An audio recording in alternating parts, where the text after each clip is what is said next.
Hello guys, Sowerz here with another commentary, and as most of you will probably know by now, by just looking on Decerto, I have finally managed to sort a team out from Warfare 3, so yeah, I'll get straight into it and basically tell you a lot about what's gone on, because I've had so many questions about, you know, what's actually happening with the team and, you know, where we're going in the future. But yeah, the gameplay you're seeing right now is one of our first games actually against Flame Retardant, who are a really strong team. They're looking like one of the top teams at the moment. But yeah, hopefully you guys like the watch while I just talk about a few different topics. So basically, just to wrap it up for those who don't really know what's happened, the original lineup was Excellent, Swanee, Gunshi, Vapes, who were a part of Infused. That team no longer is a part of Infused, and I've replaced Excellence on the team. And Excellence has left and is, I think he's starting his own team up now. He might be joining another team, I'm not sure. But I'm pretty sure Decerto will keep up to tabs on that. But so yeah, the roster is now myself, Gunshi, Vapes and Swanee, so that's, you know, names you guys should be pretty familiar with.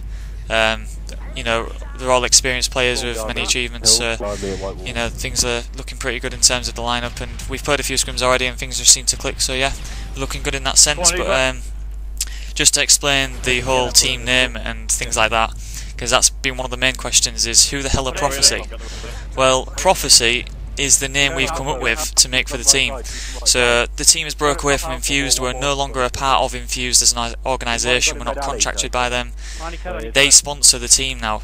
So how it works is we have our own team with us 4 players, and we've got Ollie Sellers, who you guys will know as Acid, as our manager, and also another Infused manager. So we've got basically two people managing the team, and we've got the 4 players, and that is Prophecy. That's all there is. There's no more teams to it. It's just that team, and it's kind of our own brand in a sense. And what that allows us to do is to get our own sponsors that directly support the team. Because sometimes with organisations, what can happen is, you know, they have PC teams, they have console teams, and it can kind of cause a divide in the funding kind of thing. So it's a lot better for us in a sense to get the funding straight onto our team and the support straight onto our team. But there's a big reason behind it all, why it's all gone down like this. I mean, a lot of people are confused. Why have we broke away from Infused, but then got sponsored by him, and we've still got Infused in the name? Because the tag for the team at the moment is infs.Prophecy. So you know, that's what we'll be called at tournaments, because we are sponsored by Infused. But there's another big project that we still need to announce with a certain company that everybody should know, and it could open up a lot of doors for our team and a lot of new things that have never been seen before. So it's a huge opportunity that could be coming up for our team, and yeah, that'll be announced over the next few weeks, I'd have thought, but I can't give any more information on that, so please don't ask me about any more information on that. But you know, this reason I'm talking about is the reason that we've actually broke away from Infused and made our own brand, because it allows us to do what we want to do in the coming future. So hopefully that's cleared up a bit, you know, as to why we've broke away from Infused and why we've made our own brand. But it allows a lot more benefits for the team. So overall, we're really looking forward to kind of creating our own brand for the team. And yeah, that's why we've created the YouTube for the Team Prophecy. Well, it's called Prophecy Team. I'll put the links in the description actually, so you can just click them. But yeah, there's a Facebook page, Twitter page, and a YouTube page for the Prophecy team overall, so you can like keep up to date on what's going on. So hopefully that's answered a lot of questions and kind of cleared it up for you. If you're still a bit confused by the whole basics of what's gone on, then you know, comment below or tweet me, and I'll be happy to reply. But please don't ask too much about this new project that we're working on, because we cannot reveal any information on it at the moment. But yeah, it's going to be pretty big, and we're all really excited to get things sorted and get cracking with it, really. But yeah, so I didn't just want to talk about the Prophecy team and what's happened. I wanted to talk about a few other things as well. Obviously, Battle of Amsterdam was only, what, a week or two ago? About a week and a half ago now, actually.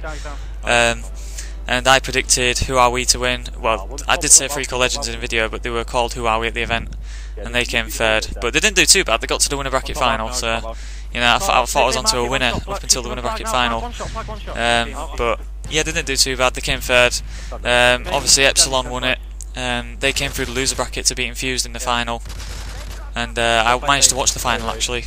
and Epsilon look like they're on fire. They just kind of carried the momentum through the loser bracket. And that seems to happen quite a lot. I mean, it happened with Freako Yin at EGL4. They just came through the loser bracket. They got knocked into the loser bracket, I think, in the first or second round, and just stormed the loser bracket. They kind of built momentum as they went, and it seemed to happen again with Epsilon. They kind of got knocked into the loser bracket, I think it was the semis, and they just managed to build a bit of confidence. And they lost to Infused originally in the winner bracket, I think 3-0, but they managed to come back and win 4 straight maps to win the series. So it kind of shows that sometimes going into the loser bracket, yes, it is risky, but at the same time it kind of helps to gain momentum for the team. And Infused had to wait a good 7 or 8 hours, I think, before they had to play Epsilon. So there was a few, well, not complaints, but problems arose from that, and I think EGS are looking to improve that for the next event. Well, Battle of Amsterdam obviously, but EGS run it, so that shouldn't be an issue for the next event. But yeah, it looked like a really good event. I'm definitely going to be looking to attend the next one, because they have announced Battle of Amsterdam 2 will have Modern Warfare 3, and that's why they've delayed the event, because they were going to have, I think it was going to be a PC only event, but I think they've obviously talked about not wanting to rush too many events out or something, I don't know, but they've basically said they're going to delay the event in time so that it's not clashing with other events like EGL, I-Series, Reflex. So that obviously benefits us as a community, and it's good that they've done that, so it allows more teams to attend, and I'm definitely looking to attend that, so hopefully you'll see our team there attending that one. I don't know when it'll be. I think it might be around early June from what I've been told, but don't start booking time off work or anything. That's just what I've heard. So hopefully these lands will be a bit more spread out now if they communicate like they are at the moment. So yeah, in the last commentary as well, I did talk about MOG and Call of Duty with the LAN lobbies and all that, and a lot of you will probably know by now that MLG have confirmed Modern Warfare 3 will not be on the circuit for the winter season, and it's not all doom and gloom. It could still be on the circuit, but like I said in the last video, it all depends on Infinity Ward.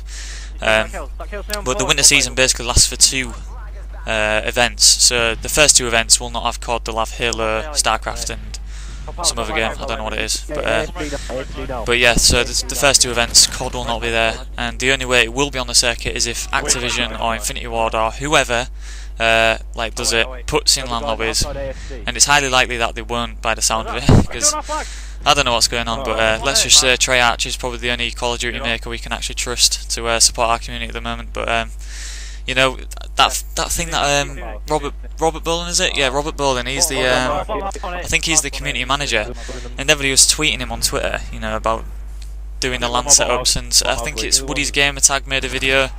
And he's got like thousands. I think he's got like 750,000 subscribers on YouTube. And he did a video about please save competitive gaming at the LAN lobbies. And it seems like Robert Bolin's just ignored it, because I think thousands of people were just tweeting him constantly saying put LAN lobbies in, and we seem to get no response. Every time we get a response, it's like, oh, we're going to be putting it in, but it just never seems to happen. But yeah, obviously that means MLG will not have COD for the start. It doesn't affect us too much, but it kind of leads on to what I wanted to talk about now, which is the Decerto Council. Now, some of you might know that I am on the Decerto Council at the moment, and what we basically do is we decide the rule set and kind of discuss what games should be played at LAN, and kind of like decide where the community heads on in the Call of Duty titles and the rule set and things like that. And we recently had Golden Boy coming onto the forum, saying he wanted to create a universal council, which would create a universal rule set, which we're pretty close to at the moment. I think the only difference is we have C-Town CTF and they have extended max. That's like the only difference, I think, between the rules at the moment. But this will support for future CODs. So when Treyarch next release their game, which will it almost certainly will be on the circuit, because it'll have LAN settings, and as long as the Call of Duty community in America stays alive, I'm pretty sure it will be on the circuit next year, no matter what, because Treyarch are big supporters of what we do, and so therefore, if we can get a universal rule set laid down, then that's going to help teams that want to go over there, and possibly teams that want to come over here, because now it's not on the MLG circuit. It's a good possibility that teams will want to come over here. So, like I said, I'll keep you guys updated on that. I'm not sure when things will be sorted, or even if it will happen, but it is in discussion at the moment. So I think the American scene at the moment, they're looking to start their own lands. I know there's the Gunner land, and you know that's not really a public land which teams can attend. So I think they're trying to organise events outside of MLG because like they've said, they're too dependent on MLG events. Whereas in Europe we've got all these LAN events, so we're not dependent on any particular event. So I think that's something they're working towards. But like I said, I'll keep you guys updated on that. Anyways, that's going to wrap up this video, guys. So please like and follow the channel, Prophecy channel, in the description below. The YouTube is youtube.com/ProphecyTeamTV. The Twitter and the Facebook I'll link below as well. So if you guys could follow those, that'd be a big help to us because we're trying to get the name out there. So every like and follow we get, we really appreciate. So if you guys could do that, that'd be great. Right, guys, I'll see you next time. Any questions, just comment below or tweet me, and I'll be happy to answer them. Cheers. Shot them absolutely nearly every day. So decent.